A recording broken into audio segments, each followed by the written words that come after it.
Welcome, everyone.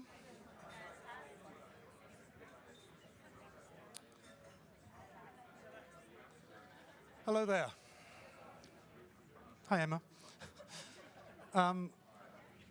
Thank you for coming to the event today. Who's tired? It's Thursday. Yeah, there's a friend of mine here, Linda, who did her event earlier in the week. Next year, I'm going to be doing mine earlier in the week, not at the end of the week. Who was out last night? Yeah. Anyone see will.i.am at the event there? Yeah, okay, excellent, good. Good. Who was here at the event last night? Excellent, yeah. Did you stay for the nightcap? Yeah, a bit dangerous, wasn't it? Yeah, I left, I'm sorry. Good. I'm going to start by telling you something actually about me. My name is Mark Goff. I'm the Chief Executive at the Capitals Coalition. This last year for me has been really quite difficult. My health has been, it's been very difficult for me actually with my health. And I haven't been able to work for a lot of the year. And I think what that does is it actually gives you some perspective on what we're doing here. That actually all of us are in this SDG tent because we're trying to make a difference. And actually that difference that we're trying to make, on the whole, is the same sort of thing, isn't it? We want to have a more sustainable, more fair, a more just world. And yet, we all end up fighting our little corner. We all end up saying, you know, my method, my approach is the one that's going to make the change here. And we fall into this trap of trying to defend what we're doing rather than remember the purpose of why we're all here. And being ill and actually spending quite a bit of time in hospital over the last year, I've had a lot of time to think about what's been going on. And to me, that just seems a little bit pointless, doesn't it? That actually there's a lot more important things in life than actually arguing over our own little bit of ego that we've got in this space. And that's what this session today is going to be a lot about, but actually how we can get beyond that into actually starting to think about the purpose again. What is it that we're trying to change? And how can we all together make those changes? And we've got a great group of people here who have been burying their egos and working together. There's another analogy I just wanted to tell you about, which is I have this thought about when I'm walking along, my son going to school has to walk through a forest, and he's created his own path, and he's very proud of it. Because no one else took that route to school, he took that route, and there's now a path through the woods that is his path. He can name it his path. But if he keeps on walking that path all his life, you start building up barriers on either side of you, don't you? The path gets deeper. You see those old drove roads that take the geese for the last 1,000 years across the mountains. They're pretty deep paths. And those paths start building up and block the sight. You stop being able to see outside. You know, we all know some people, maybe getting a little bit older, who start to become very blinkered about their view on the world. Well, being ill or having a big life experience, losing someone, getting married, moving house, all those sort of things, they actually throw a stone or a big pebble into that path. You stand on that stone and you can start to see again what is important in life. And I think that analogy for me has been really important for me this year, and I'd like to start by sharing that with you. So we're going to be, I've just also noticed here that the Salesforce notes from their last session. So we can always do that one instead if you'd rather. No? Oh, okay. Good. So we're going to start by going through, this is going to be a building session. I really want all of you that know me already, please do stick your hands up, get involved, actually ask questions. I will come back out to you, and I will be picking on a few of you, the ones I know. But also, please do get involved in the conversation. This is meant to be a place where you can actually build your capacity. This isn't about us just talking to you. So we're going to start by actually thinking about this program here, this Act D. Who's familiar with Act D? Okay, a few people. Okay, so this isn't another framework, just to be really clear about that. There's enough frameworks out there, aren't there? What this is a connection between a lot of the different frameworks that are out there. So all of that ego stuff I was telling you about before, we're burying all of that, and we're showing you actually how these things interconnect. Who thinks that we've got an alphabet soup? Have you heard that phrase, alphabet soup? Yeah? Alphabet soup, lots of different initiatives. I don't like that phrase, actually, because what actually happens is language is an alphabet, and actually we learn actually how to use that alphabet to make sense of things, don't we? So by saying it's an alphabet soup, all we're actually saying is that we haven't actually learned the alphabet yet. And that's what we're going to be doing today, learning the alphabet so that actually we can see how these things are complementary and interconnect with each other. The Act D came together from a group of organizations. It's unbranded. You can use it yourself. You can connect it up. We've got lots of businesses around the world that are already starting to think like this. But it came together because a group of us all looked at our methods and our frameworks that we had. We all had very similar words, but we all made them slightly different. By making them slightly different, they became special in ours, but that was what was causing part of the problem. So actually, we buried all of that, and we said, okay, there's commonality here. How can we connect these things up? So assess being the first bit of it. We all need to do some form of assessment to understand what the problems are. We then go on to commit, make some commitments. How are you going to make those targets? What you're going to try and do? Through to actually making some action change, transformation, and then into disclosure, which you need to do all the way through that process. So it seems to me pretty simple, isn't it, Act D? Yeah? That's what we're all doing. Whether we call it another 5-word framework or a 6-word framework or a 3-word framework, this sort of covers it. It's a bit like the Plan, Do, Check, Act, if you went to business school, that you will have been very familiar with.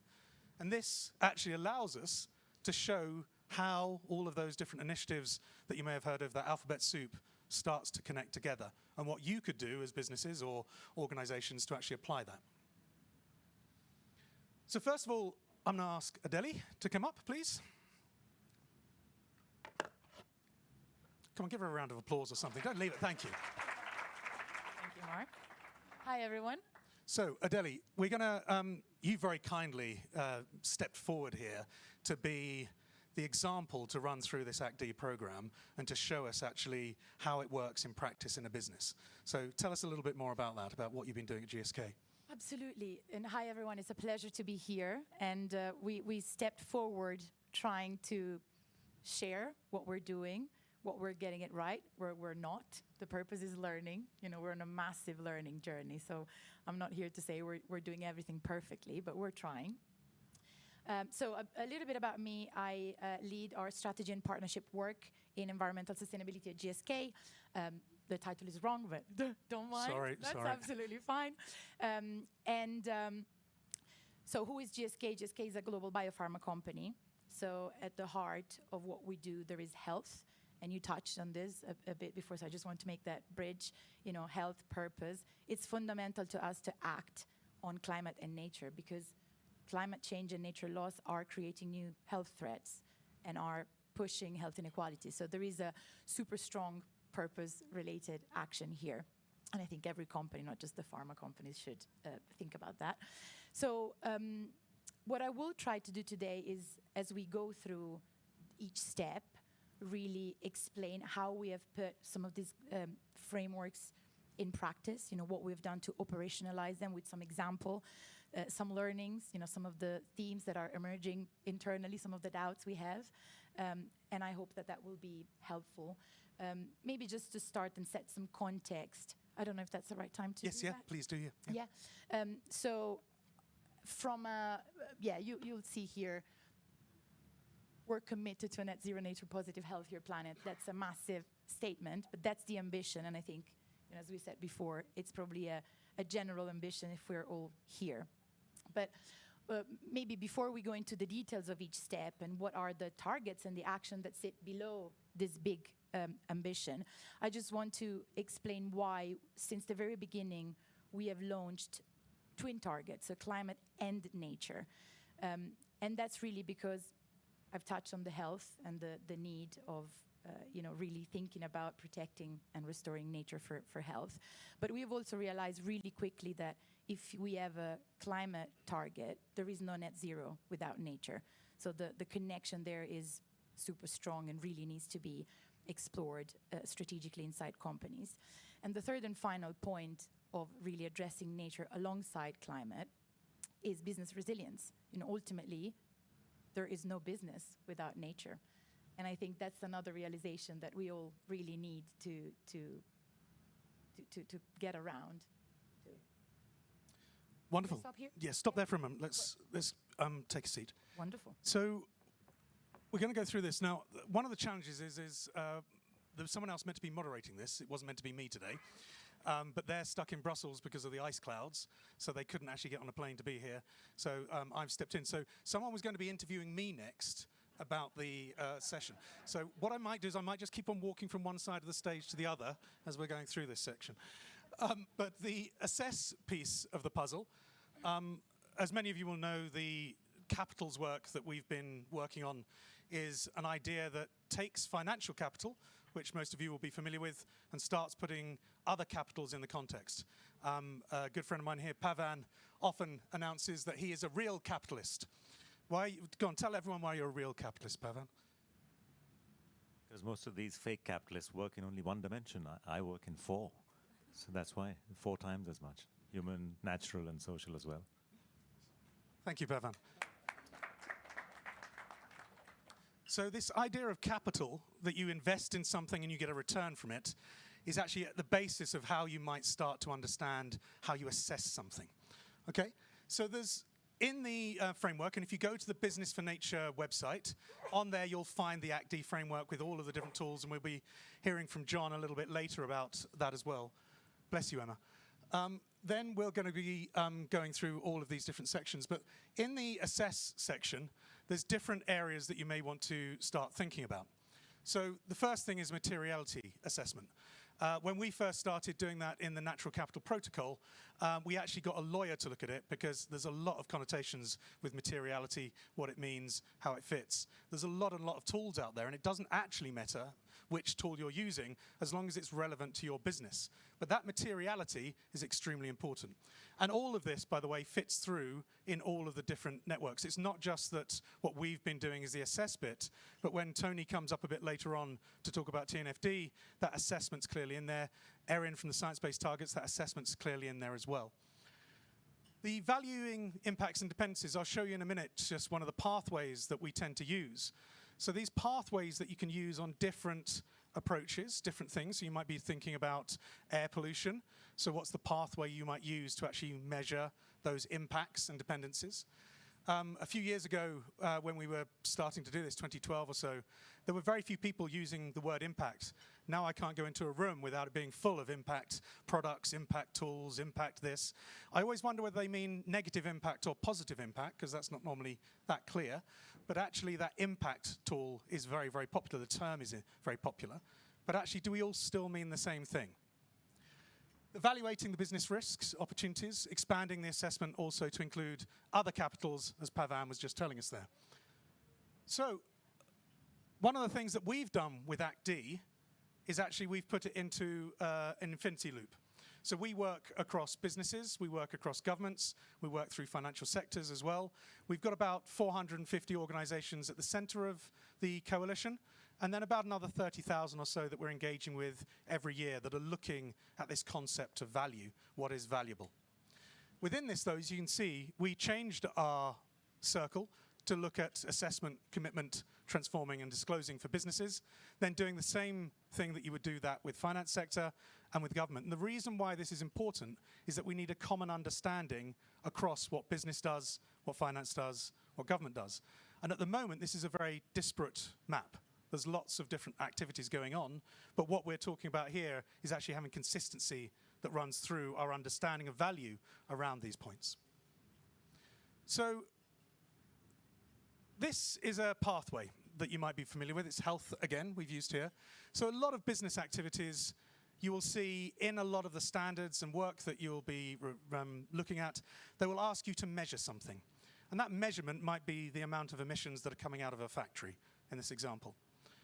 And that's what you'll put into your report. That's what you'll put into your board papers. That's what you'll put into your investment decision, that measurement. It was 1,000 of this. It was 1,000 of that. It was 1,000 tons of carbon, 1,000 cubic meters of water. All of that is great, but it doesn't actually help you to make a decision. Because is 1,000 good? Is 1,000 bad? Depends. So what we're talking about here with the assessment bit is really getting to a point where you're getting information which is useful for decision making. And in the second stage here, you can see what the changes might be in that natural capital. Then in the third phase, you start getting through to being able to value that. And that value can come in different terms. It can come in monetary terms, so you can put it into your balance sheet. We'll hear about that a little bit later. It can also come as being an approach that you might be in quantitative terms or qualitative terms. You know, this one is better than that one. While the first two can be measured, this last one actually allows us to start thinking about the risk and opportunity that you've got. And I've done this many times. I've gone into boardrooms when I've been working in business and since. And if you go in with those measurements and say, well, you should do this because you're producing 1,000 tons, it's only going to be regulation or commitments or other things that are going to make you do it. If you go in there and say, actually, the impact upon your business is actually this, and in this case, that people's health is being affected, and that's the conversation in the boardroom, you'll have a completely different conversation. It won't be about the 1,000 this. It will be about what can we do about it. And I've seen that happen again and again. So that's why it's really important with the assessment to move from measurement into valuation. Is that making sense to people? Seeing some nods. Good.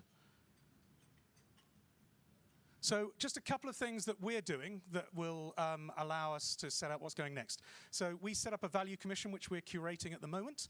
That value commission, in the same way that there's financial notes, so EBITDA, who knows what EBITDA is? Yeah, good. Lots of financial, that's good. So EBITDA, wonderful. I'll explain it to you later, it's okay. EBITDA is one of those things that is different for every company. It's actually different taxes, different benefits that have been brought in to an equation. Yet in the financial accounts, we write EBITDA and there's a number just after it. So what you do is you actually write notes afterwards to explain what goes into EBITDA. So in your financial statement, after that, there's 2 or 3 pages of notes. I'm sure very few people read them. But if you want to understand those numbers, you have to go in and read those notes. Well, we're writing those notes at the moment for impact statements. So any statement that's made by any company on an impact, they will be able to have consistency and transparency in why they came up with that impact statement. Was it the geographical spread? Did they use primary data? Did they use secondary data? So rather than just getting a black box number, you'll be able to get to a point to be able to say where that fits. A-Track, so we're very fortunate the European Commission has just given us a lot of money actually to bring together many of the people in the system that have been working on work over the last 10 years to consolidate the practice, to sort of put a full stop over the last 10 years of work on this and actually start to bring it into practice. So that means all the footprinting work, about 80% of the people that come to us to do a capitals assessment have already done a footprint assessment, and yet they're thought of as being different things. They're not, they're consistent. So that's going to be kicking off this year as well. There's a lot of training and online training that we did through COVID. There's a lot of workshops like this that are going on that you can get hold of. So particularly that empowerment piece. And then the other thing is trying to link in, as Pavan was saying, the integrated protocol. So we're actually trying to address the trade-offs between these different capitals. Adeli, what have you been doing around assessment? Can you tell us a little bit more about that? Sure.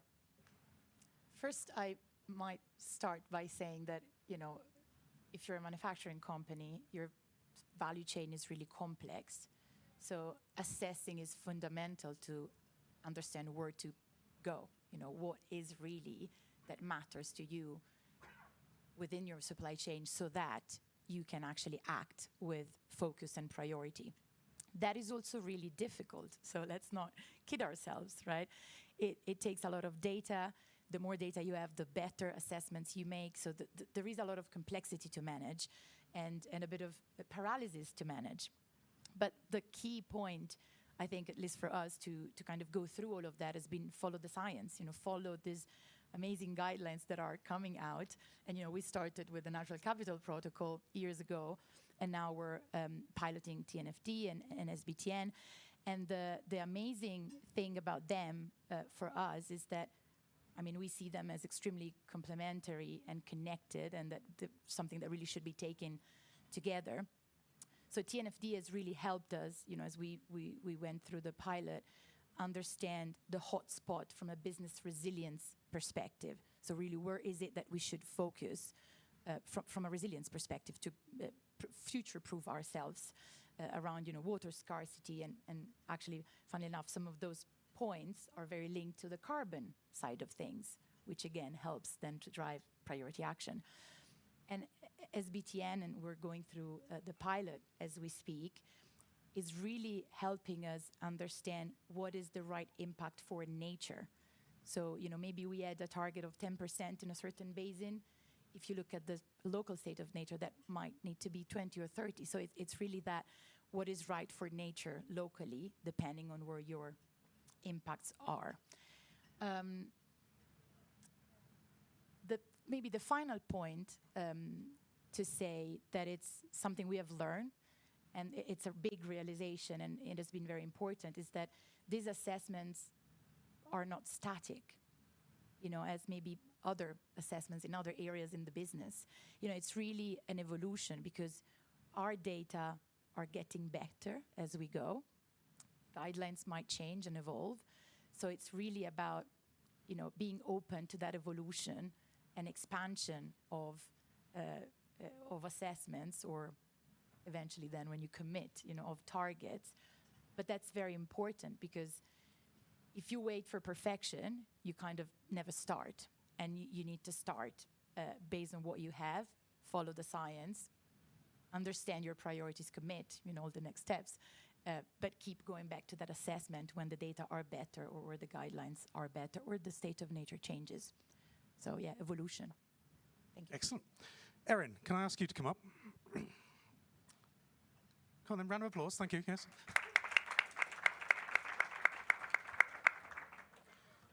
So, Erin, we're now going to go on to the commit bit. I know that you've been having lots of media interviews this week as well, haven't you? How have they been going?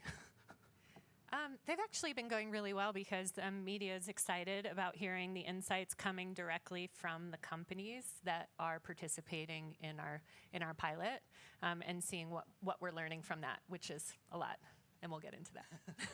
Excellent. Let me give you this then, so you can... Okay. Sorry, taking your notes away. Nope. Okay. So, when we're talking about commit, there's 3 things that are all numbered 1. Sorry. So the first one I'm actually going to edit as we speak, because it says reduce your most significant material business impacts. That actually should be improve, because as Mark mentioned earlier, when we're talking about impacts, are we talking about positive or negative? We're actually talking about both. And there's a risk to focusing only on one. And the risk, if you're focusing just on reducing, is that you can't make the case of inspiration and so on. But if you're focusing just on the opportunities, you skip the hard work that's necessary and should come first if you're a company. And so making those credible and public commitments to improve your business impacts and dependencies on nature, and setting targets, and consistent with Adele, putting that in the big picture context of an equitable, net zero, nature positive future.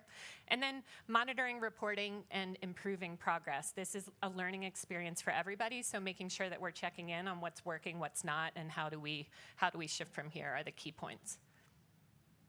So what do we do at SBTN that helps in this regard? First, we are supporting companies as part of Commit.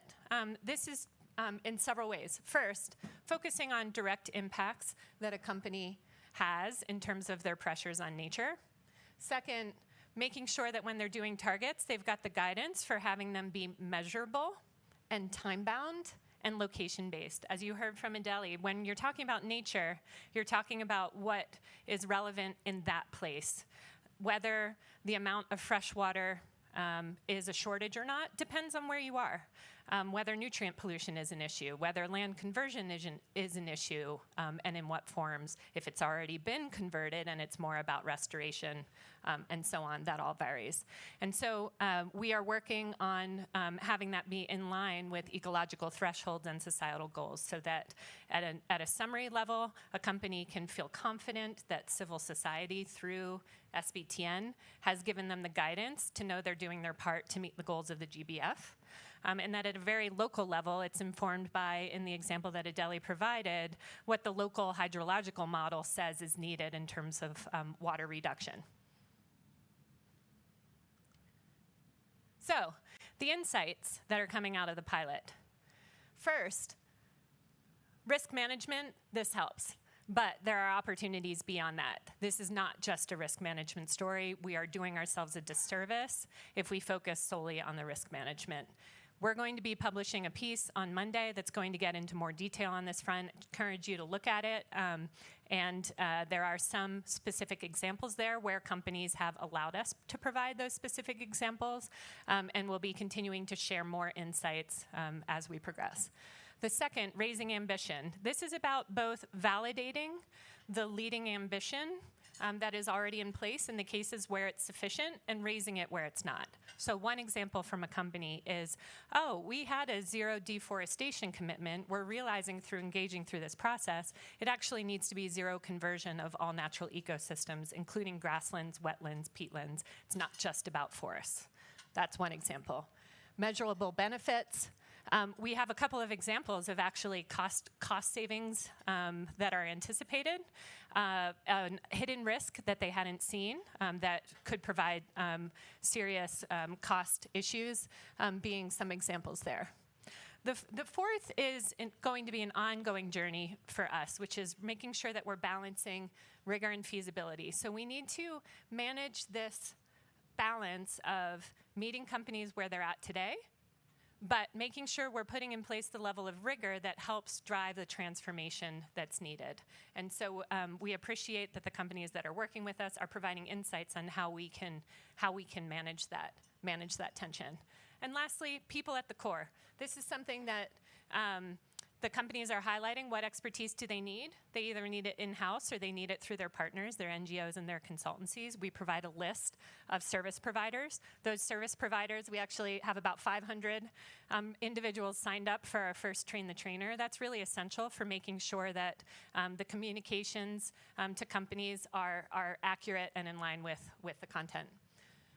So what is next from us? So pilot, validation, claims associated with it, done by June. Broader rollout, early July.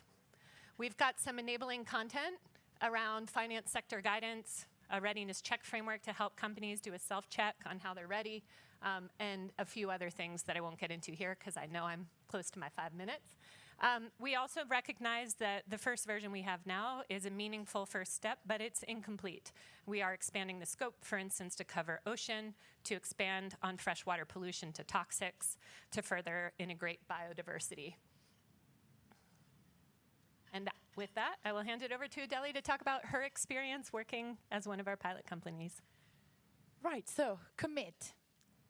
Super important, of course, because once you understand where your hotspots and key impacts and dependencies are, you need to act, which is what we all need to do faster. So commit is fundamental. And for us, committing is really covering two things. One is that big ambition.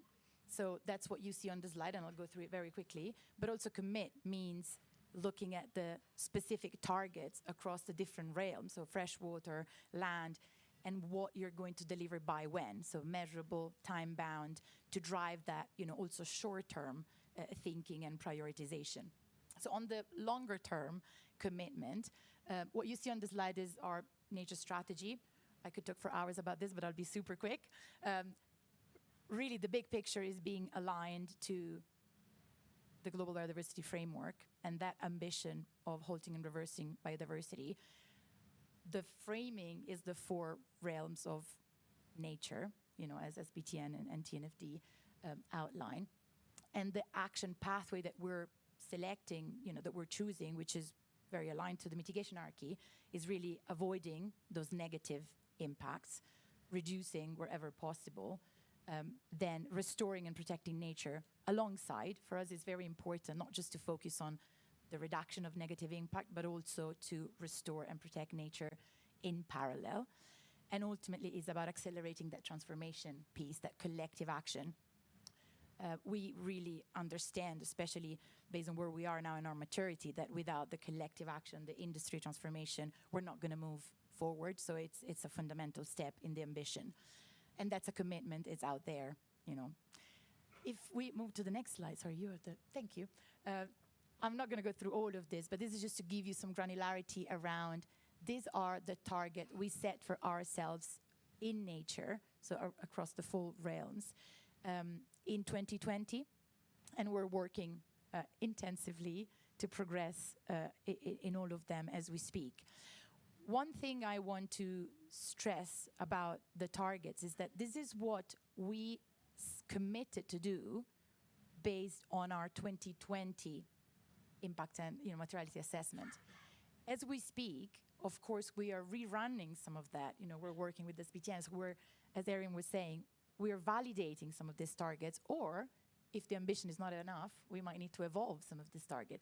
And that's, again, an important point. We're absolutely driving forward towards achieving these targets, but we might need to add some of them or tweak some of them as we go. And we need to remain flexible around that. I'll stop here. Excellent. Go on, Erin. I just wanted to toggle back for a second because it was just music to my ears to hear you voicing over the action, conservation, and mitigation hierarchy of first and foremost avoid, then reduce, restore, regenerate, and transform. Those of you who haven't already heard the analogy to the waste management pyramid of first reduce, then reuse, then recycle, this is basically the nature equivalent. And it's really fun to talk about recycling, but the biggest levers are reduce and reuse. And it's similar when you're talking about nature. So all of the above. Excellent. Can I ask John to come up now? So we're going to get into the action bit. Who likes action? Thanks.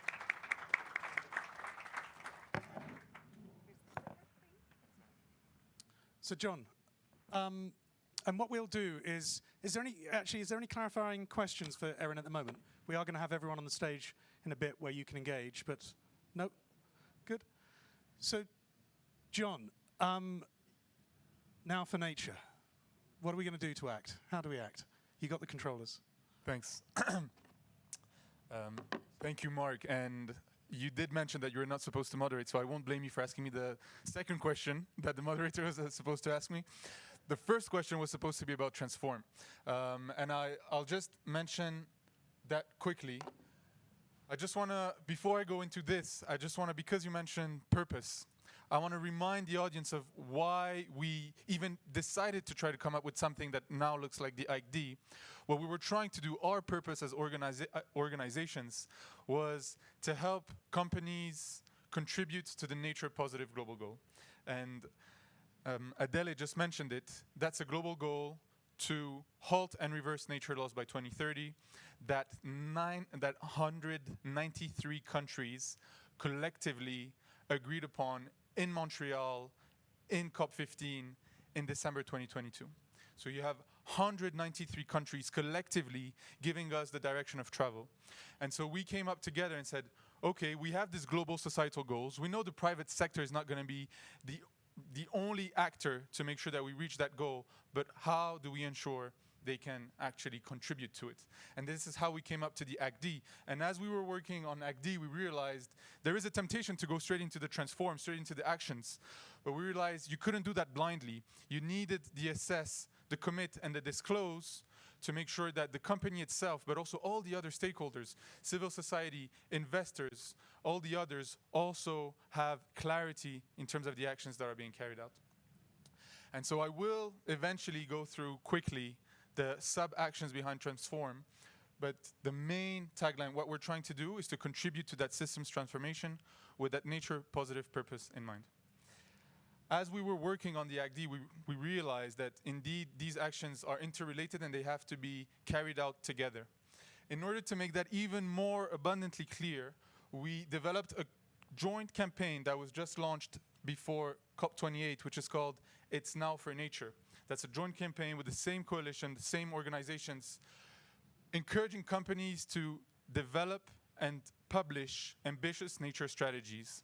And so as part of that campaign, we developed a handbook that is structured around the ACD and shows you how these actions are interrelated, but reminding the companies and the financial institutions that these actions are meant to be carried out coherently with a common purpose. What we don't want to see is the ACD, the different actions being carried out as isolated activities, right? We want them to be carried out so that they drive action and not simply activities. And so I wanted to be really smart and delve deeper into the difference between action and activity, so I asked ChatGPT. And I wanted to be even smarter and just recite it and learn it by heart, but I couldn't, Mark, so I'm going to read it. But that's what ChatGPT says about the difference.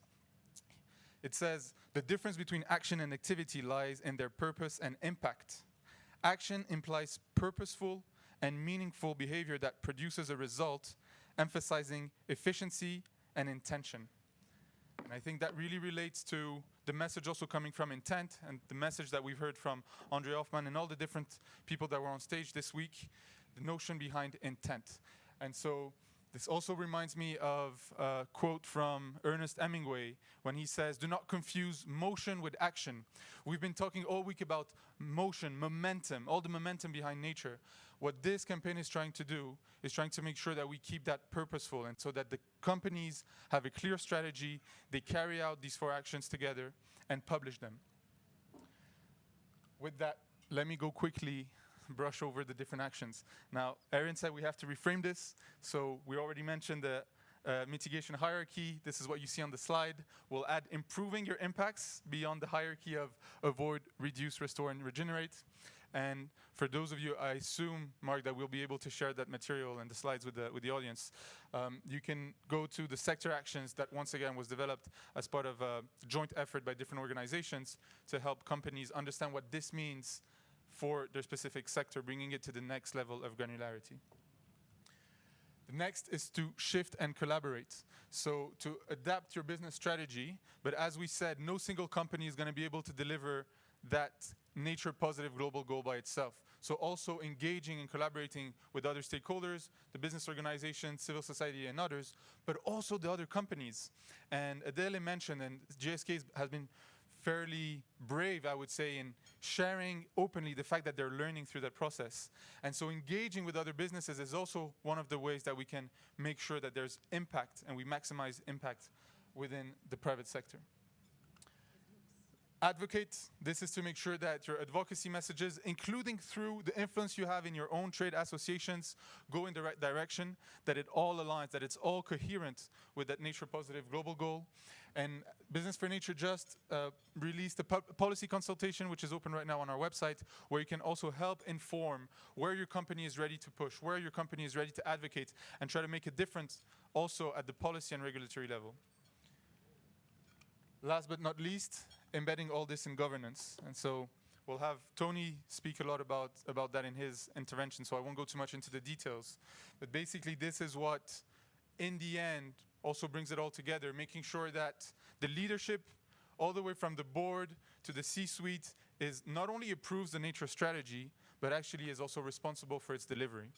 And we've been having conversations with GSK. We're exploring the fact that they will join, hopefully, the Now for Nature campaign. We encourage all of you to do that. You've already taken motion. You came all the way to Davos. Some of us are watching us online. There's already that momentum. The call to action here is make sure that you take action. Make sure that you apply these different frameworks that we're presenting today coherently within a nature strategy. Adele, over to you. Can you click on the slide? Transform, that's a massive one, massive one. So I'll share a little bit what we are doing and thinking and learning out of this step. So, well, first of all, it's very clear that where we need to get to is transform the way in which we do business. So we cannot do it by ourselves, and we cannot do it tomorrow, right? Some of these things will take time. Despite the urgency, there is a set of actions that will transform that we can commit and do now in the short term, but there are other things that will take time. We are a pharma company. Any change we make in our product will take time because there is a patient at the end, and we need to make sure that there is no negative impact there. Does that mean we shouldn't start or try now? No, of course, but it's just to really align expectations on the timing of some of these impacts. So we spoke a little bit about the collective action, the sectorial approach, super important. We're part of many industry collaboration, SMIs, on nature, where it's a big year for us. We're really working, our focus in 2024 is to move the industry towards that nature positive roadmap, so more to come on that. But that's fundamental. But it's not just the industry, right? Because sometimes some of the big, yes? Sorry, I've just been told that some of you may not know what you're eating, and people are getting slightly worried. It's 3D printed food, okay? Vegan food. You're not eating steak. So if you were sitting there looking at it thinking, I can't face this, sorry to interrupt you. It's 3D printed vegan food, okay? Take a picture of it, send it home to your family. Yeah. Not many people have been doing that. After all our gig on coherence, that would have been really ironic. That would have been very ironic. So sorry, Adele. Absolutely fine. So yeah, first piece that we're actively working on is really industry collaboration. So many issues need to be tackled together.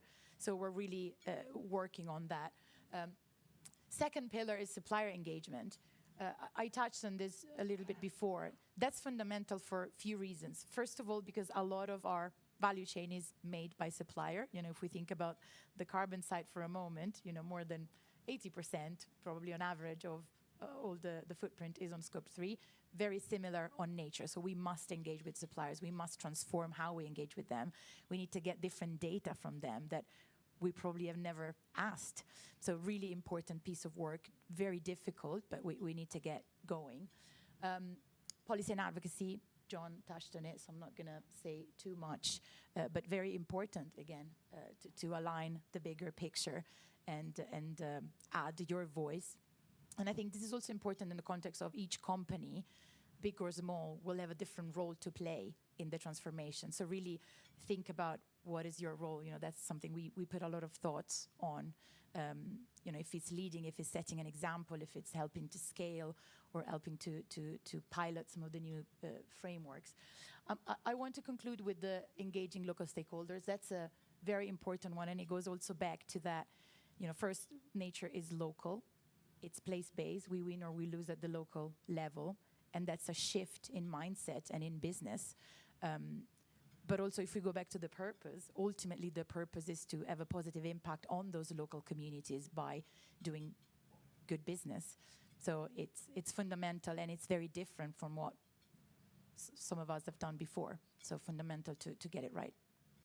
Wonderful, thank you. John, please, if you can step down, and I'll ask Tony to come up. So the last piece of this is the disclosure bit. Now, all of you that have looked through the TNFD will know that TNFD is not just about disclosure. It goes through the whole gamut of what we've been talking about here. So, Tony, I'll hand over that to you, and you can take us through what you've been doing at TNFD. Perfect. Thank you very much, Mark. And I've just eaten my 3D printed vegan steak at speed, so I hope it sits well.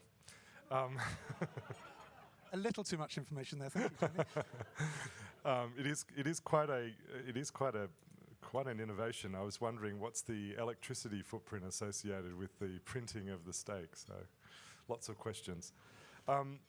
We've got a couple of slides here, but I've actually just jotted down some points, really building on the previous conversation, just to kind of keep the thread going, and also questions that have come up this week in our discussions with a lot of people. So, hopefully. Most of you know that this week was a real milestone for the TNFD. On Tuesday, 320 organisations have now committed to start making disclosures in their annual reporting package on nature, which is a real breakthrough. And I'm particularly delighted to share the stage with you, Adele, because Adele's boss at GSK, Claire, was at our launch in New York. And GSK, I think, can take the claim of being the first to put up their hand. And so now we've got 319 following your lead. So congratulations to you for the leadership. So let's just take a look at where we are. As Mark said, when we got started with the task force, obviously, as the name suggests, risk management and disclosure framework, the D for disclosure. So naturally, everyone gravitates towards the disclosure piece on the outside. But when we got started, the market was saying to us very clearly in the consultations at the beginning, don't just tell us what to disclose. We need to know how to get there. What's the internal activity cycle? What's the assessment process in order to help us figure out what we would then communicate to our investors and our shareholders? And of course, that's a big significant moment, right? It has to go through legal, it has to be subject to third-party assurance. There's lots of barriers before a company is going to put something out in the public domain. So there was quite a lot of anxiety about the fact that disclosures were coming, that nature was a new topic, that everyone had just built their capacity for climate reporting, and now here comes all this other stuff that we have to do, and how are we going to actually do this? So we then actually modified our mandate to make it not just about developing a disclosure framework, but risk management and disclosure, because ultimately, as all of you know, disclosure in itself isn't going to change the world. It's providing information to investors and other stakeholders. If those investors and stakeholders don't act on the information that's presented to them, we won't see the change that we all want to see in the world. But the bigger opportunity to change the equation here is to change the internal mindset and practices around risk management. So very quickly, TNFD took on the task of looking at all of the different assessment approaches that had been built up over many years, both conventional enterprise risk management, but also things specific to the natural, the nature landscape and the natural capital issues in particular. And so we addressed both the assessment and the disclose piece together. And we set about not reinventing the wheel. So from TEEB to the National Capital Protocol, all of that is really the beating heart of the TNFD's assessment process called the LEAP approach. So if you're already doing the Natural Capital Protocol, you're already very familiar with a lot of the assessment that you would need to do on your pathway towards getting to TNFD disclosures, as Mark outlined before. And maybe we can hear from you about sort of the internal process that you go through to sort of do this assessment work, and you've been sharing that already. There's a lot of words on the page here, but at the heart of it, with the 4 governance strategy, risk management, metrics, and targets, for any of you doing TCFD, you'll know that they're the 4 pillars of the TCFD approach, and we built explicitly on top of that for very good reason. TCFD has 11 disclosures recommended. We have 14. The good news is that all 11 of the TCFD disclosures were carried over by TNFD. So what does that mean? That means if you're doing TCFD today, you're already on the way to doing TNFD disclosures. Now, interestingly, if you go and look at the journey of TCFD reporting over the last 6 or 7 years, in the first year after the TCFD report was released, the average number of disclosures in year 1 was 1.4. Today, it's still only 5.6. There's only 4% of companies who are disclosing on TCFD who report against all 11 of the disclosures. So everyone's still on a climate reporting journey, and the numbers going up about how many disclosures they can comfortably make.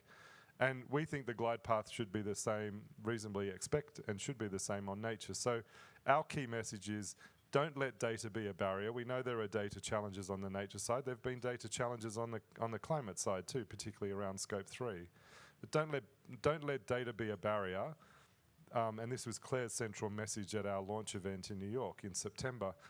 Once you put your toe in the water and you try and do this assessment, you actually realize it's easier than it looks from before you begin. A lot of organizations have told us we didn't realize how much of the data that's relevant we already had in the organization or we have ready access to, because typically the corporate reporting guys haven't really ever spoken to the environment guys and looked for the information. So a lot of organizations said we found we have a lot more information than we thought we did. And the other fundamental point is that half of our disclosures, like TCFD, are qualitative disclosures in nature.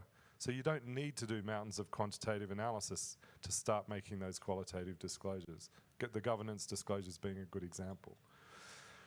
So we've built on TCFD. All 11 of the TCFD are included. We included 3 other disclosures, one around the quality of stakeholder engagement, particularly with Indigenous peoples and local communities, because while they're only 5% of the population on the planet today, they're the custodians of 80% of the world's remaining biodiversity. So as a task force, we thought it was very important, unlike climate where the stuff's going up into the upper atmosphere, we don't live up there, but we do live on planet Earth, on the ground, and how business and finance are interacting with those local communities, wherever they are, in the cities or in rural areas or in remote areas. It's really important to understand how they're engaging with those stakeholders as they access and use those resources and leave behind impacts. The second one is in relation to supply chains. So we know lots of people are still working through Scope 3 on the climate side, and we broke down on the nature side. Instead of the notions of scopes, which doesn't really carry over. We're just simply calling them direct upstream, downstream, and financed. So we've got guidance around how to start thinking across supply chains. And the third one is in relation to where the business or the capital portfolio is interfacing with sensitive locations. So these are sort of environmentally protected areas. And we think that's important for two reasons. One, from a public policy perspective, is your business interfacing in an area that's been designated as by a government or international organization as a sensitive area? That's important information, I think, for a broad range of stakeholders to understand. But secondly, if that area is fragile, you as an organization may have elevated risk exposure to a tipping point moment or a collapse in the ability of that area to keep providing you with these environmental sort of flow of ecological services from that region. So if you're in a very sensitive water basin and you're a beverage company and you've got a plant on the side of a lake extracting water, you may have a stranded asset if suddenly that watershed can't provide you with that water. And investors want to know that, and you as a company would want to know that too. So it's both beneficial for companies, but it's also beneficial from a broader public policy perspective. I just wanted to draw attention, something that is new in TNFD that was not in TCFD, but it's really important to understand, is we introduced what we call general requirements. So we think it's important that companies using TNFD make a number of statements at the beginning of their disclosures to explain what it is they're offering up. And this also provides flexibility for the company. And there's two things that I wanted to highlight here. The first is that we are asking companies to be very clear about what their approach to materiality is. So if you're taking an IFRS single materiality view of the world where you're focused on disclosures only about the financial impact of the company, you should state that. If you've adopted a double materiality view of the world, you should state that too. So the approach to materiality should be very obvious to the reader of the report as to which approach you've taken, because we now live in a world where there are different approaches to materiality. So that should just be plainly stated so that the user can understand what type of disclosures you're actually offering up. The second one I want to draw your attention to is we ask report preparers to disclose the scope of their disclosures. And this is really important because it means, and we're encouraging companies to think about this, you could start with one geographic location in your business, one product line, one division of the business, and then increase that scope over time. So again, it makes it easy to get started. You don't have to be looking at the entire business of every aspect of the business's interface with nature and be making all 14 disclosures in year one. I mean, if we start to see disclosures like that coming out this year and next year, we'll be delighted. But that's not the expectation. So it's about finding practical ways to get started. What parts of the business are we looking at? What sort of statements can we be making to our investors and other stakeholders? And then increasing that disclosure ambition over time. And as I said, in year one on TCFD, it was only 1.4 disclosures on average. And now it's 5.6 after 7 years. Of course, we want to see companies getting to be able to make all 14 disclosures, but we recognize that's going to take some time. The final thing I just wanted to highlight, and I think we might have here are the disclosures. So here are the 14 disclosures. For those of you who know TCFD, this should look remarkably familiar. And we kept the language, the structure, and the approach exactly the same. In an event a couple of months ago, I said we shamelessly plagiarized the language from TCFD, and someone interrupted me and said, don't call it plagiarism, call it interoperability. Right? So it was deliberate. People said to us, if you make small word changes, that has big implications for how our lawyers will interpret your guidance. So wherever we could, we kept the language of the disclosures exactly the same. And I just wanted to finish on this point about how does all of this fit together. But lots of people like this slide because it helps to sort of locate what's going on in the broader system. I can see all the phones going up. So at a global policy level, we've now got very clear goals around nature alongside climate. So Paris and Kunming, Montreal, tell us what the roadmap is, tell us what the goals are. So there's no more excuse for saying we don't know where the planet wants to head and what we've got to achieve. Net zero, nature positive, quantified targets, we all know where we should be heading. TNFD, like TCFD, we're a recommendations provider. Sometimes the media mislabels us as a standard setter. We're not creating standards. We've provided a set of recommendations, and those recommendations will cascade down and now inform the voluntary standards, which will then likely inform the emergence of mandatory reporting requirements. Now, of course, in Europe, all of this was happening at the same time. You had TNFD developing recommendations. You've had ISSB looking at climate, and that's a sort of foundational prototype for other potential sustainability standards. And of course, the European Union was developing CSRD.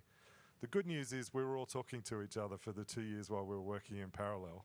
So they're already aligned. Some people have said, well, this came out 3 months before that, and do they really join up? The answer is yes. And in about a week's time, hopefully, in fact, there's a meeting today which should finalize the text. We've been working on a piece of guidance on a mapping document between TNFD and CSRD, and we've done that with EFRAG, so the team within the European Union who wrote the requirements. And we've published a mapping, and it basically says all 14 TNFD disclosures are covered by CSRD. So if you're doing TNFD, it's going to help you get your CSRD disclosures together. And obviously everyone's now starting to think about that. So while we talk about the alphabet soup and some people get frustrated about it, it is coming together. The groups are talking to each other. We're all trying to make things as interoperable and as aligned as possible. But maybe you should tell us what it feels like from a user perspective, because ultimately that's what matters. Sure, I will try. So yeah, disclosure. Well, I'm not sure if you have any slides. I think I have one, maybe. Yeah, I can. Thank you. Yeah, sharing our progress, and I'll get to that point in a moment. But I think just reflecting on what you were saying, 2 points. Disclosure is really a means to an end, right? It's not just for disclosure's sake. It's about what happens before, so taking action that then you're able to disclose, and that's very important. Because I think with everything coming at companies right now, it can feel at times that it's, it takes a lot of resources, of energy to disclose, but we shouldn't lose that point that, disclosing is about acting first and then disclosing what you're doing. So fundamental to check on your progress, because ultimately if you don't measure and if you don't share that,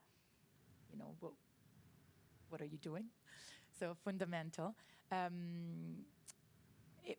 GSK, we're disclosing against all of our targets in our ESG report, but we've also committed to disclose, against the TNFD.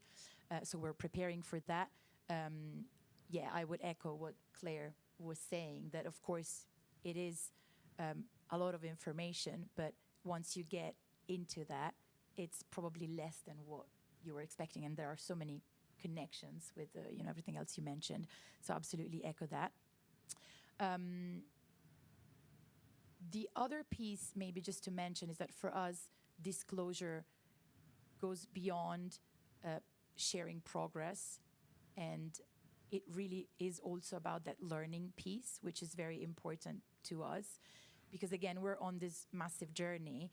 We might seems to be more or less ahead than others, but the reality is that we all need to move towards that ambition, regardless from where we start.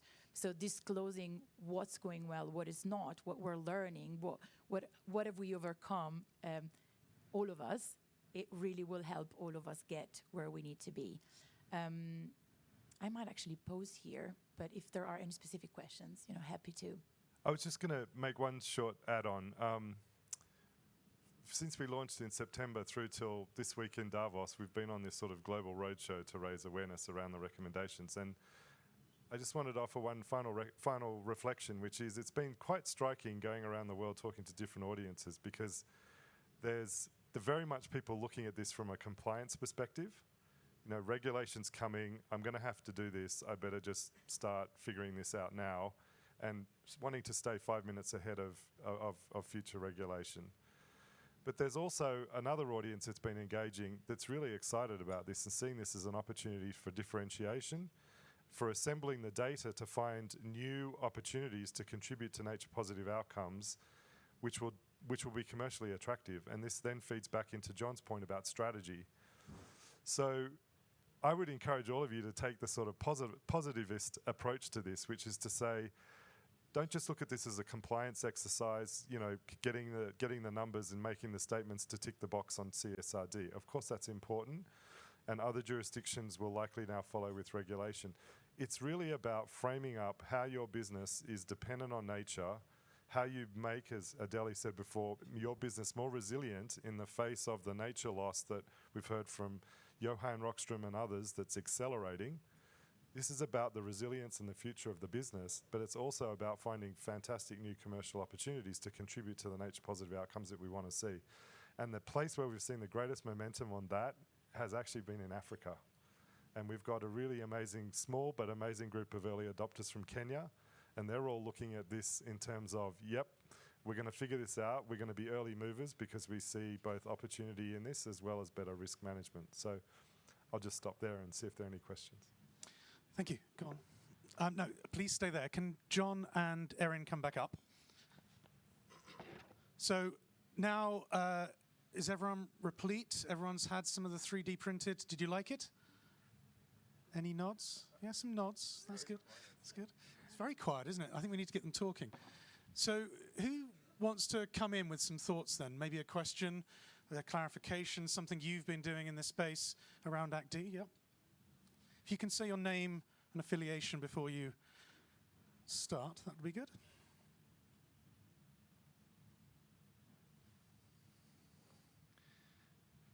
My name is Severin Schwan. I'm chairman of Roche.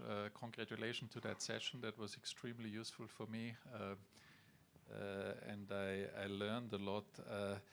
I just like to take the opportunity to ask one specific question on the pharmaceutical side, and wonder how GSK looks at it, and then related to that, a more general question. So arguably, if you are in the healthcare industry, if you develop medicines, if I look across the different capitals, intuitively, I would say the biggest contribution to society is developing and making new medicines available for people around the world, right? That's at the core of what this industry is about. And if we provide those medicines, many of them will be there forever, even if the medicine becomes generics, and the value for patients and society is huge. So my first question is specific for GSK. I'm wondering how you translate that value into perspective, because one shortcut could be, and I'm not suggesting this, well, all you have to take care of is this and forget about the rest in the grand picture of a materiality assessment. I'm not saying this is my position, but that brings me to my second question. You said you're a real capitalist and you're looking at all the capitals. Now, from a business point of view, if you run a company, then you have to make resource allocations, right? And you have to kind of see where you put your focus on so that you maximize the overall capital which you generate.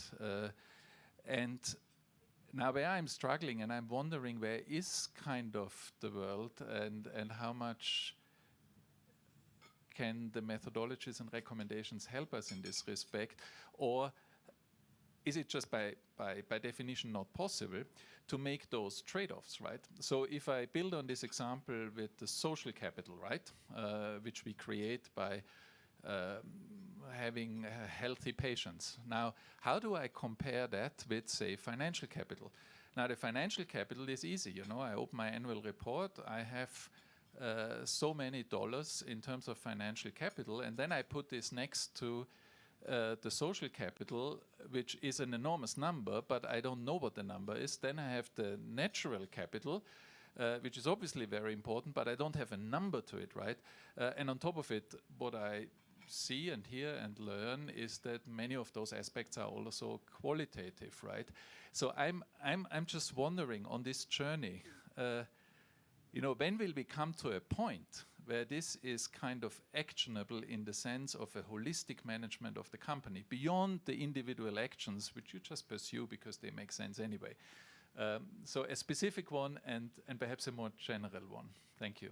Thank you very much. I know you want to jump in, Pavan. Well, let's go to Adeli first about the GSK. Of course. We might need to give Pavan a microphone too, I think. We will do.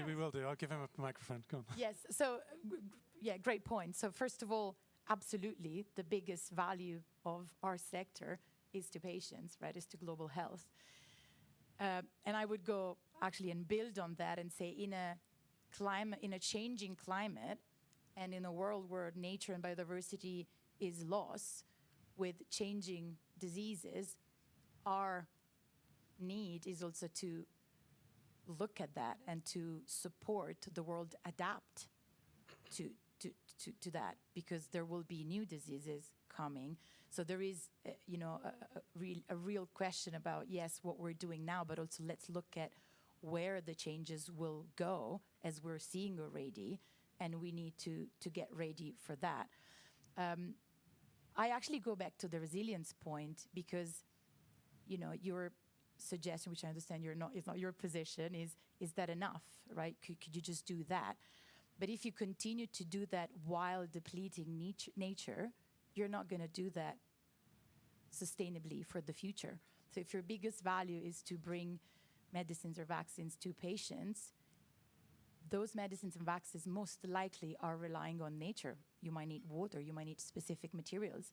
And if you do that in an unsustainable way, you're not going to have those, or you're going to really have competition to access those in the future. And ultimately, you're not going to be able to serve those patients. So I think you cannot really do one well and for long and thrive in that without looking at the other.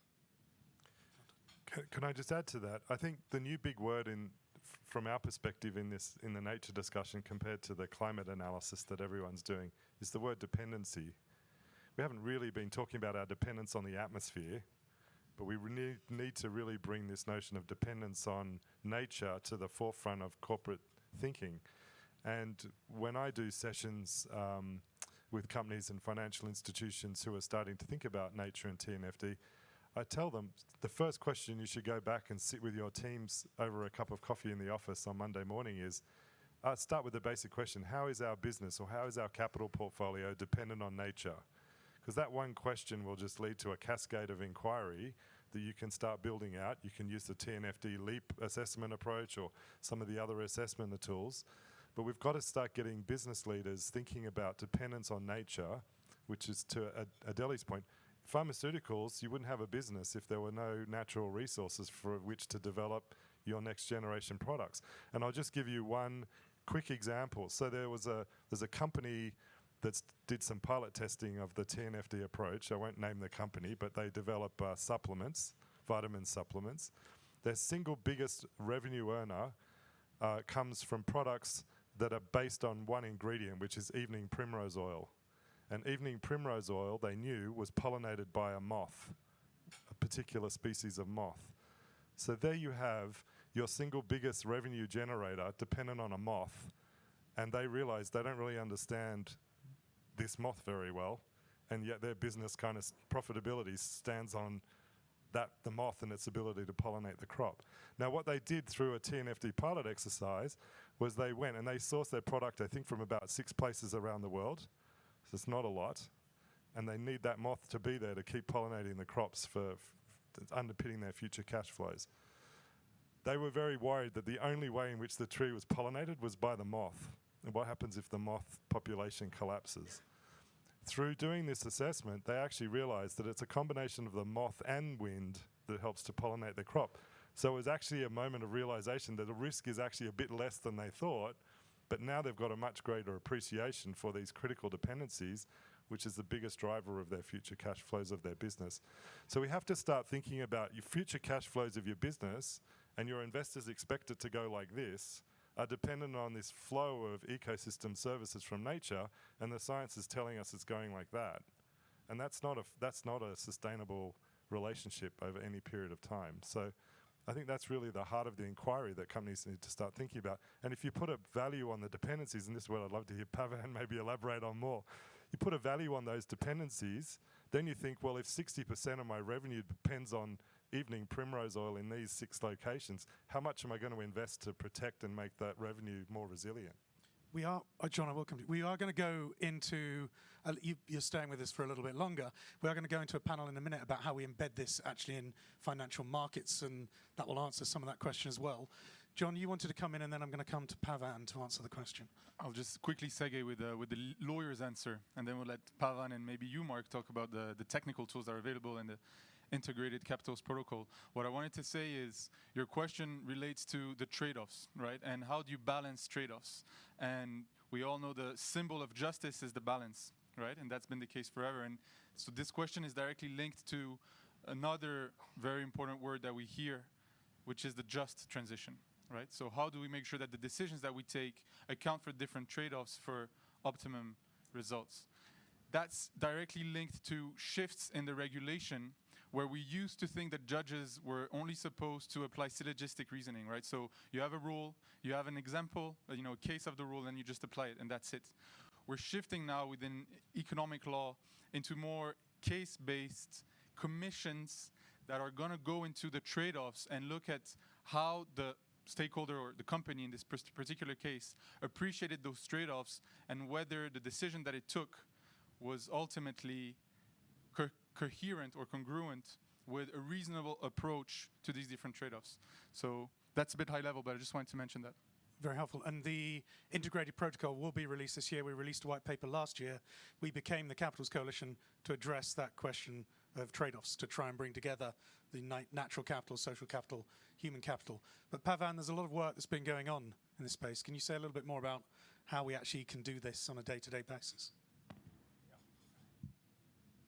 Sure. And firstly, Severin, thank you for that excellent question. In fact, it's a challenge for boards to get their heads around it, and it's a challenge for chief executives, or indeed former chief executives, to bring the right lens and the right expertise and the right action steps after that. Because, in fact, the smaller challenge is to estimate these capitals. So 2 things have to be considered. One is, what kind of capital and who does it belong to? Now, the 202 odd billion of market cap of Roche belongs to its shareholders, and we accept that. But to generate that value, there's a certain dependency of the Roche on the supply of biological materials, chemical materials, which may be coming from areas where there are potential risks to the local communities or potential risks to the environment. And of course, all this, as a responsible, good company, you would have planned that. You would have thought through it carefully, and you would have thought through also where bioprospecting is being undertaken for future products, that there is a certain degree of control and management and equitable reward and so on. So these are some of the managerial issues in terms of ensuring the continuation of that supply of natural capital, which is the biological and chemical materials, the social capital, which is the access rights or the lack of access rights to that. So you're already planning in your strategic thinking, business thinking, access to the natural and the social capitals, and the people who enable you to do that with all their knowledge, skills, and good health enabling them to use. That is the human capital.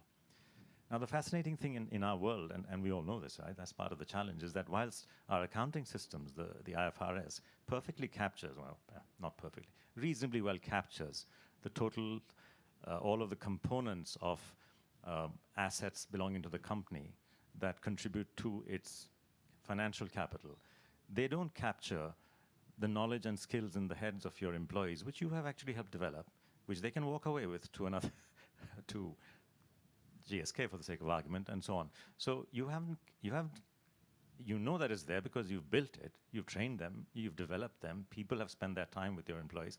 But the human capital of the employees of Roche isn't a number that anyone asks you to work out or publish. But the thing is, it can be done. And companies like, Y4 and my own company, GIST, and others, with the guidance of able people like Christian from the Value Balancing Alliance, we have been doing that. And there's a sort of standard approach to doing it. And that's the sort of methodology and framework that we are talking about. And it's interesting that, the constant play between these capitals. I mean, it's not as if the company isn't involved in developing its human capital. Clearly it is. Clearly you are conscious of the social capital that you leverage. Clearly you are aware of and conscious of the natural capital. But the reporting requirements isn't as important as just, the management of it. And what we are talking about as well, you cannot manage what you do not measure. Because it's not just Roche accessing those communities or those resources, there could be others. And unless there is some kind of framework which ensures that the capitals used by the corporation to generate its financial capital and to generate its market value are in some way, in a standardized way, mapped so that the world, stakeholders, can understand how material they are, how significant. And of course, money is a reasonably good measure of materiality in a world which is largely driven by economics and driven by market forces. Then we are missing a beat, because if a particular capital class, be it the health of our employees, the human capital, or the availability of nature, or the availability of the good relations of social capital, any of those starts getting depleted, not necessarily from your actions, but from actions of others or general actions in the country, then you wouldn't know that. And society wouldn't know that, and the governments wouldn't know that until it's too late. Much in the same way as if in the world of finance, financial IFRS were not to be existing and everybody could apply their own thinking as to how to report financial results to their owners. Yes, at some point in some companies, it would be quite possible for misleading information or lack of information to result in a capital loss of significant dimensions. We are seeing capital losses of significant dimensions in nature. We are observing it in society in various places. And of course, we have huge human health problems, which is, of course, the purpose of your company. So I think we are in a world where we are clearly not measuring what we need to manage. And that's the fundamental challenge that I believe all of us who are involved in Natural Capital Coalition, TNFD, and VBA, and IFVI, we're all sort of in some way or the other involved in that measurement challenge. How do we get this done? Now, to answer very quickly the second part of your question, which is the trade-offs. Well, the problem is that these capitals belong to different groups. So the financial capital, the market cap of Roche belongs to your shareholders. The human capital to your employees. The social capital is the sort of relationship between you and various governments and communities and so on, and competitors. So it's the owners of the capital to whom they belong, and therefore trade-offs are very difficult to make. Because how can you tell some other owner that you should give this up while I enrich myself in one way, or vice versa, for that matter? So this is the real challenges. But the trade-off is made at the end of the day by the executive, because they are doing that. They are doing their jobs. But what I'm saying is that the governance around those trade-offs cannot exist because the measurement system does not exist. And then you're basically challenging your executives to prove that they're right without giving them the means or the metrics to prove that they were right or wrong in making certain decisions. So it's actually creating a implementation challenge for governance to act on the executive to be able to ensure that all of these capitals are protected and enhanced, not only for yourselves, but indeed for the ecosystem, the commercial ecosystem in which you exist. So trade-offs, unfortunately, my tendency would be to think of, let's just quantify them, but we can't do that. There's enough science and economics to quantify and to value. And then you begin with the hard task of saying, okay, how well have we done to manage these capital pools to ensure the future profitability and growth of our market cap for the shareholders? So it is a connected world. I think the capitals approach, the four capitals approach, and the measurement of these values makes a huge difference, because it puts decision-making on a firm footing of value. And yes, some of that value is private value, and some of it is public value, but then that's the world we're in, right? When we listen to all of the panelists yesterday and earlier, I mean, they're talking about a kind of transformation in society where we are more conscious of the other values, be they belonging to us or not, but where they are useful to us or contributed to by us. I think the recognition of a wider value framework and a wider value lens, I think, is increasing literally month by month. And I think we are in that world. Thank you, Pavan. And it is, I think we're actually at a pivot point where up until now we've been trying to convince people that actually there's this world with capitals in it. We're now clearly in that world, with those trade-offs being made every day. We're just trying to make them visible, make sure it's understood. We're just going to have a quick go round. You had a question here. If anyone else has got a question, put your hand Hello, Ellen Quigley, University of Cambridge. I have a short, challenging statement and then a short, challenging question. The first picks at the kind of fundamental assumption of the previous speaker, actually, so apologies in advance. There's a really great meta-analysis from 2020 that looks at the relationship between environmental disclosure and environmental performance, and it finds a weakly negative correlation. So this assumption that we have that what gets measured gets managed doesn't appear to hold empirically. And I think that's something we need to take very seriously in this discussion. So that's the challenging statement. The challenging question is for you, Aaron. And I just want to preface it by saying I think SBTI has clearly emerged as kind of our best shot at getting companies to commit. So this is meant to be supportive and hopefully just kind of recognizes the importance of SBTI.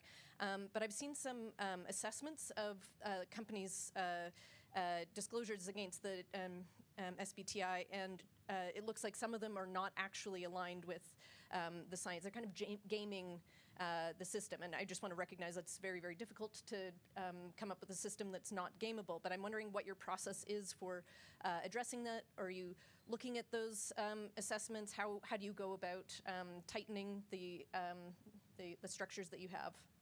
Thank you. Let me just jump in first, then I'll come to you, Aaron. On your point about measuring it doesn't necessarily connect, I completely agree.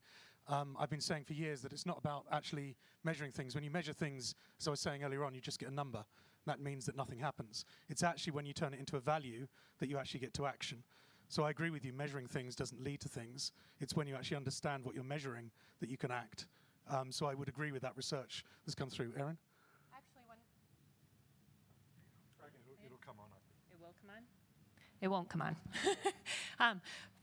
on. On the first point, I had a distinct observation from you two, which is that maybe there's a distinction between disclosure publicly and a negative correlation with measurement. And internally, I would posit that internally, measurement leads to better, but externally, there may be, because of forces around perception, ESG, headwinds, et cetera, there may be a difference between the two. So we might just want to be clear on internal versus external when we continue that debate. Anyway, that's beyond the remit of my focus. With respect to your question, I wanted to clarify, I lead Science-Based Targets Network, not the initiative. Realize we have very similar names, which is for a reason, because we collectively equip companies with the guidance for them to set science-based targets writ large across their environmental impacts. SBTI was already in existence 5 years before I started SBTN, and has greenhouse gas emissions squarely in their remit, and we are building on that and expanding. And so I wish Louise Samaral was sitting here and could answer your question directly. I'll do my best from my vantage point, which is we are learning on the lessons from climate being ahead in terms of what's worked and what have been the challenges to make sure that we build on the strengths and we don't repeat the mistakes. In the instance of the general philosophy of a risk of gaming the system, we do have essentially a version of hacking attempts by some of our critical partners that are deep in the technical content, thinking about what might be missing, what might we be like perverse incentives, ways that it can be gamed, all in service of making it as robust as possible. That said, as we progress, if our stakeholder community identifies ways in which that's an issue, bring it to our attention, because that's obviously not our intention. Thank you. We're now going to pivot again, so if you can thank this panel, and then I'll bring the next panel up.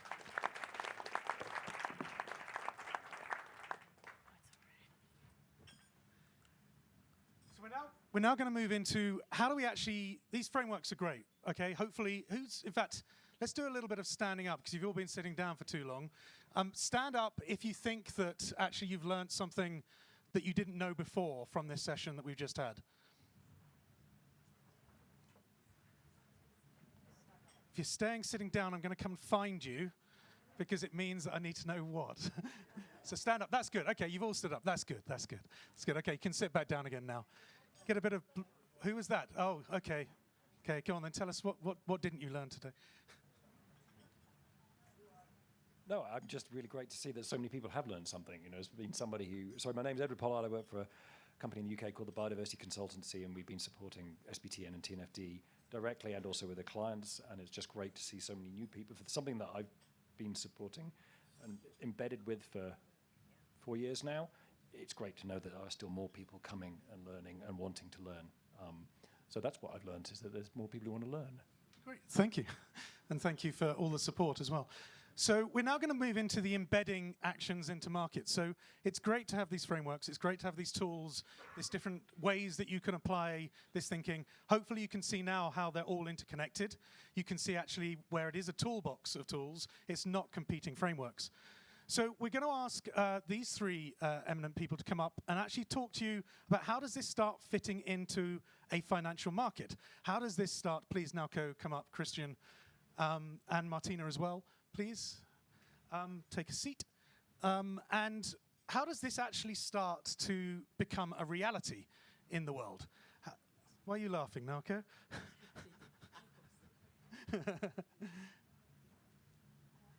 So let's start with you, Nalco. You've just been putting together some thoughts on a paper. You obviously used to lead the Global Environment Facility. You've been working at the Global Commons in Japan, in Tokyo.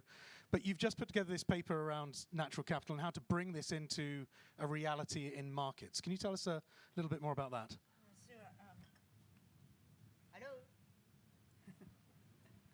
Thank you. No, actually, it's very clear from the previous discussion that we celebrated. We have a lot to celebrate this year, last year, in terms of progress we have made. But I'm just reflecting, as Mark, you did at the beginning of this session, that are we really delivering? Actually, we are on really track to realize nature positive economy. I remember 2015 Paris Agreement, that the 8 years from now, 8 years from that moment, emissions still growing, right? So that what will be our assurance, that our conviction that this time the nature can do, or we can do better to really realize the nature positive economy. And that, a little bit of my concern is revealed that when I actually work out this financing nature paper. And this is a companion paper that Nick Stern-Verastongen's climate finance paper. And why we wanted to have a companion paper for nature, because if you just leave it to those big guys, they talk a little bit about nature financing, but they never really spend a lot of time to think about how to get the financial flow to nature, so that Verastongen, I and Marie-Fan Gesto, Franny Rotier, Isabella Teixeira, and then finally Razan came together to think about what is the status of the finance and financial market in terms of nature, and how we can really make it work better for nature. That was the starting point. And then through that process, it became very clear to me, or to those 6 co-authors, that we are so much lagging behind of that the climate finance, and in terms of just the number, the data point, how little, just in terms of amount, are going to the nature financing, and they are mostly coming from public finance, very little from private finance, and it's almost originating from advanced community and ending in advanced community, and very little going to, let's say, the food system transformation. So it's more like a conservation, the restoration kind of thing. So we are so far away, just in terms of nature financing, to realize transformation of the food system, of the nature. So how we can really change, that's the motivation that from behind this paper. And also one point, when I tested the temperature with, let's say, finance ministers, they talk a lot about the climate finance, their interest in talking about the nature finance is so little, so that we have a lot of gap to close to realize nature positive economy and through that maybe financing market. That was the starting point. And this very quickly, the 3 recommendations in this paper, that yes, we start with a very kind of the nitty-gritty on the ground, that because nature is so distinct from the climate issue or the energy transition, there is a lot of de-risking is needed. And so that's one. And then that it needs to be also embedded from the country strategy, that how the country can really embed or actually embrace the nature. But the last recommendation, which is really at my heart and hopefully at your heart, is how we can really value the natural capital that in this financial market, not just in notion or in their spirit or in your spirit, but how we can bring the nature as a natural, a new class and a new asset class on the book of company or country. That is a kind of thing that we need to really think through, and that's where we see a huge work to be done. And here that we are talking to that with Mark Goff, that the Capitalist Coalition, and we are talk a lot about, of course, the NFD guys and then others to how we can really make the progress.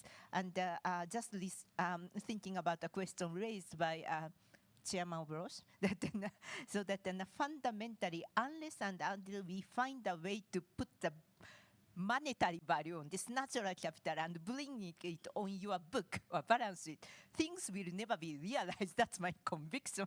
So that so if we are really serious about the nature-based solution, that the natural nature positive economy, in addition to all great things we have already done, that the disclosure thing, SBTN thing, that the country strategy thing, we also have to find a way to, based on those the achievement we have made, the valuation, the monetary valuation of the natural capital, so that institutional investors, the capital markets can flow their resources to the nature.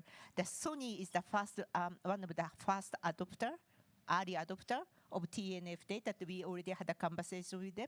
They are very happy to be a first early adopter, but they also made it very clear, in order for them to continue to scale their projects, they have to find a way that how the accounting can help them to book their the project on their book, so that while we are doing what we are doing, but we also have to find a way to make a bridge that where we are to the monetary valuation of the natural capital on their book.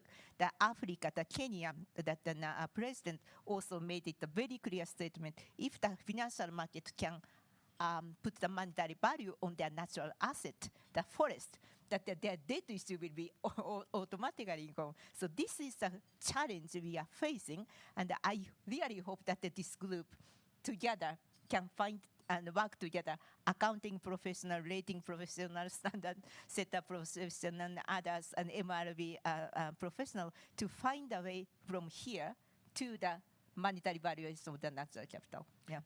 And Nauka, when you're talking to these ministers and they want to find a way of doing it, do they have enough understanding about all the things we're talking about here, or are you coming to them with something new? I mean, when you're talking to them, is it something new, or is it something that they have an understanding of natural capital already? They know that it's an issue, but to them that the climate change is more like a political agenda, and the nature loss is not yet a political agenda.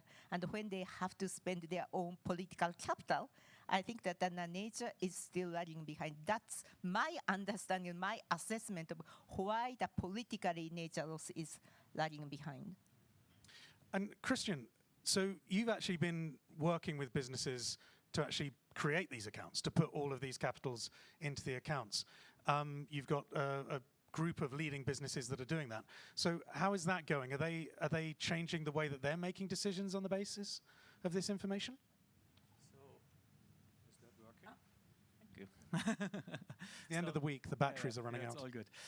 So first of all, I think what we are also addressing here, let's use a little bit different words than capitals. We are talking about value creation, and you can destroy value and you can increase value.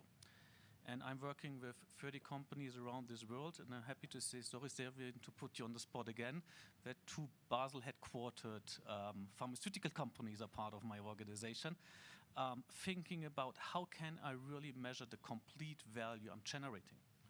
And this is not just when you're looking into the financial accounts, your own operations, so IFRS, this is around the complete value chain. And if you just pick up pharmaceuticals or health as they're here, when we're talking about downstream, so the product portfolios, we are many times just thinking about the negative impacts. But what is the positive value when you are creating pharmaceuticals? What is the positive value of mobility? So this is what we as businesses are totally interested to get this measured and to get this into real figures. And what do I mean getting this into real figures? And taking really up the corporate lens, you need to get all of that stuff into your financial statement. Otherwise, this will not change the needle. So depending on the stakeholder group you're talking to, you need to reflect how you're going to distribute and disclose your information. And we are quite convinced that, first of all, why is sustainability not yet fully embedded in decision making? Because we are working in a global market system and performance should count, and currently financial market actors and others just can't compare the performance of companies with regard to sustainability.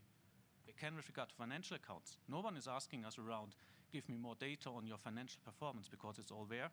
With regard to sustainability, we're not there yet. What we need to come up, and Mark alluded on this one, call it a sustainability statement, call it an impact statement, valued information, monetary figures on your sustainability performance across the complete value chain. But not all of this, looking into hundreds of years of accounting rules, can be integrated into your financial accounts. So we need to start to think about first the interoperability of impacts and your financial accounts. This is the first thing. But the vision of the future is that at least some of this is going to be integrated so that we're replacing the financial account by an integrated statement, say about 2050. You might now say, these persons are going crazy. You can never change a financial account and integrating ESG aspects. So giving you one notion, this is happening. The corporates have done so already. I'm running one of these groups who are heading for this one. And sometimes I'm pleased to be based in Germany. Because the German government, we all know, Pavan knows this, they have founded TEEP. We are investing heavily into Tony's work in the TNFD.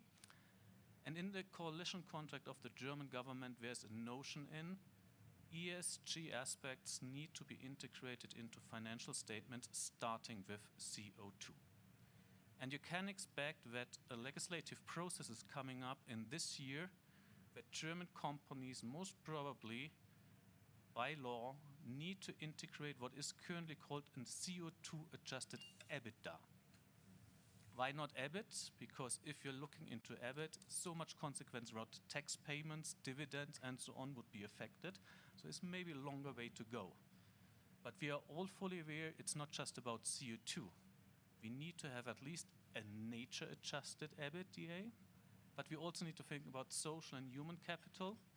But this is not yet capturing what corporates are really interested in, their products and services. And therefore, we still need to tweak around and think this through, how you can bring the complete value creation of a company into something like a statement, and what really links then into the financial statement directly. And this is work what we're currently discussing, be it IFRS, be it GRI, be it EFRAG, be it the Commission, be it the OECD and others, because we need to get there. We see that many companies are doing quite a lot of efforts. We have seen GSK, but we all know about the state of play within talking about our planet and global society. And we need to accelerate like hell. And if you want to drive the corporates, it's all about the financial statement.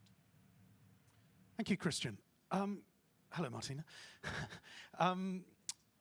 S&P has been a very strong member of our community for a long time. In fact, one of the most downloaded reports on our website was one you helped us with on externalities and understanding that. But the ratings agency and the work that you're doing there has a big role to play in making all of this real, doesn't it? So what is it that you're doing at the moment? What's the future looking like for you? Well, I have two hats at S&P. One is president of the credit rating agency, and the other is I'm responsible for our sustainability products. I'm going to speak about the latter. We firstly, congratulations, Tony. Great milestone this week. We were very proud to be part of that and contributing in any way we can. We think there are a lot of really compelling reasons, both on the risk and the opportunity side, to enable our clients and stakeholders at large to have the right data to make decisions around nature.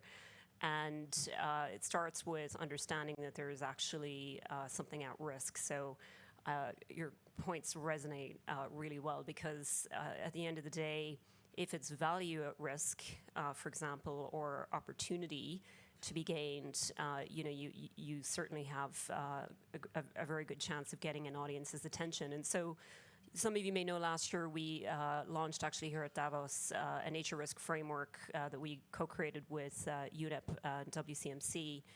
And the purpose of that is really to allow companies to understand where they have dependencies on nature, which I think you had mentioned earlier, but also to have a view into where they might actually have operational risk, for example. And this is all very interesting. Everybody's used the same language today. So, for example, 46% of the S&P 1200 have location, a real asset location in at least one key biodiversity area, for example. What matters is what comes next. What do you then do? How can we help equip those management teams to understand the dependency on nature, sort of the natural ecosystem services they're receiving, the operational risk or potential for disruption, to your point earlier, should there be regulation and an expansion of key biodiversity areas, for example. I think our team is watching that very closely for the next COP, for COP16. And so, I think we're going to have to get into this this next phase here of actually putting real numbers around this. For me, it mirrors a little bit of where we are kind of with physical risk. We have millions, data on millions of physical assets. Not that difficult, although I'm sure my climate scientist teams would smack me for saying this, but let's say I think there are enough companies out there, including ourselves, who've made a good attempt and gotten some really good data and models going to understand the climate hazard risk or risk of a climate hazard for a given physical asset. What comes after that then is what's the loss cost associated with that climate hazard. So we've modeled that out as well. But then you have to translate that into something that your finance team can use, which means you have to go to things like, does it impact your ability to get a loan? Does it impact your ability to repay your debts, et cetera, depending on what that cost looks like? That all takes an incredible amount of time. It's complex. You can't make too many broad-based proxy assumptions on it, et cetera. And I think we have to be thinking in that way, practically speaking, for nature. There's one other thing that I want to bring up here, and at Davos, there's a collection of the world's leading companies, and then there's all the other companies in the world. But even here, I've had one CEO who's very forward-thinking on climate say, listen, we're just getting through the climate piece. I don't even know where to start with the nature piece as of yet. And the only reason why I want to say that, and I think it was mentioned earlier as well, if there are practical ways to connect the nature piece to the climate piece logically, I think that makes it easier. And there's an opportunity for TNFD and others to probably skip some of the steps that we had to take that took so long as part of the climate discussion, if there's a way to sort of connect it in and make it a bit more seamless. Some of the things that I've been thinking about are, the voluntary carbon markets is a sort of an interesting intersection with finance and nature. Thinking about nature and the power of carbon capture and sequestration. I mean, we all know that nature can contribute up to 30% of what's needed to reduce emissions. So I would say it would be interesting to see how it might be possible to connect that to the dialogue that's already starting, because somebody said earlier, all your team's working on this. it's hard. This stuff is really, really hard. So the extent that we can actually make it more, call it sort of user-friendly from a financing, from an operational management, from an opportunity standpoint, et cetera, I think that is going to be very important. The connections there, I think, about 33, 36% of all the climate solutions are going to be nature-based on all of the studies we've seen.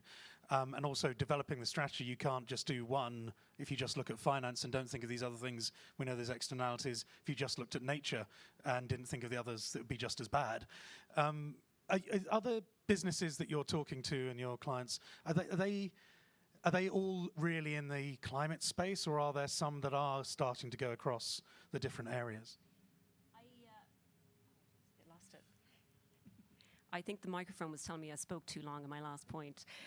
So we are hearing quite a bit about nature from a variety of sectors. So it's not by any stretch something that's not being thought about or adopted. One area that I think is very interesting is in the banking sector. Many of you will probably have seen that the ECB put out a report on European Union's base of corporate loans and exposure to nature, which I think was an incredibly powerful message around where they're at with this. But just as 2 years ago, I was catching up with the sustainability head for Global Bank, and she said, listen, I don't really want to talk about climate today. I think we've sorted it out. What do you have on nature? And so, I think there are sectors in the economy that GSK, obviously, incredibly impressive and compelling story to tell today. I think there are sectors that are making good progress. I do wonder how much of the solution will be so sector specific, and do you get yourself into a kind of a fragmentation issue? But this is where I feel like TNFD has an interesting sort of leap on it, and with this early adopters approach, I have a lot of hope. Excellent. I've still got a microphone at the moment. We're going to be winding down very quickly as the mics die. Let's just try and bring this to a close then. So what is it? We're talking in this bit. We've done the frameworks bit. We've now been talking about how we can embed this in financial markets. What is it that you would see that we need to be doing next? What is it that would help us when we come back here next year to be able to say that has been a success? We've actually moved this agenda on. Christian, you started saying is it about having the accounts? Is it that bit? It depends on which stakeholder group you're talking to. So same people come back next year. Let's say replacing here or representing a little bit the corporate world. Yes, it is about the accounts, definitely. And it's about valuations, because I'm from BASF, and I can tell you when we first introduced monetary values for ESG aspects, this was the day when the board started to listen, because this is a language we understand. And if you go this down, that you can link this to the financial statement and in the end to the profits, and the profits are linked to the bonus, you are there. Yeah? So the people are starting to think through. So for the corporate world, I think it's really that case, but we need to go beyond. Because what I meant before, and I think this is one of the key issues and challenges that we face, corporates need to be rewarded and incentivized to do this work. And unfortunately, this is currently not really happening. We are still on this commitment level. So all these frameworks which we're coming up with, they're fundamentally important. But we need to get into first legislation, but this will take time. And then we need to move to the capital market. So it's all about capital allocation, sustainable finance you talked about. And here the data providers are key to get this data in the end onto their terminals out there, so that the investors, especially the asset managers, can make use of this. So this is the most immediate steps we need to take, and it's about building a community to always reinforce that we need to move there. Because I think all the stuff what we are currently doing is at stake if we are looking into the current state of global society. So we really need to stick together to get this right. Excellent. Naoko, what's your view? Actually, quite similar with what we have just heard. I see two mountains. One is this data structure mountain, that the data needs to be accessible, affordable, usable, and also comparable. So that we, I think, started to have that work. But those data needs to be actually translated, valued monetarily on the book of companies and hopefully book of the countries, so that, as you said, that the investment in nature needs to be economically rewarded, not that the notionally in terms of motivation. So if we are able to find a way to how to get the monetary valuation of the natural capital as a new asset class on their book, so that is maybe a roadmap which I wanna see that in the next year, even we are not yet implemented, but I just don't see that how to get there. Quite a lot of different view that you have your view, that the land banking graph has another view, and so that, but those experts committed should come together to really figure out what's the best way to get there. That was my dream, and hope I can see it next year. Excellent. And Martina? I thought that was excellent summary. Nothing else to add. Thank you. Excellent. So thank you very much. If we can thank the panel. And thank you also for coming here today. Go on, please, yes. Do you want to have a conversation on the stage? Or do you want to? Yes. Thank you for coming today to this session. I hope you have, this was meant to be a capacity building. It is about actually sharing ideas and thoughts with each other. There is a lot of information. We will share with all of you, if we can, the slide deck, the contact details of the speakers if you do want to get in touch with people and to follow up with conversations. I think the key thing for me that was coming from that last piece particularly is that there is a lot of tools and resources out there. It's actually about now getting on and obviously applying it. So this has to be done together. This can't be done individually. We have to be working with each other as we do this. I'd like to thank again just the speakers, and particularly Adele, for putting yourself on the line with GSK to be able to do that. So thank you very much.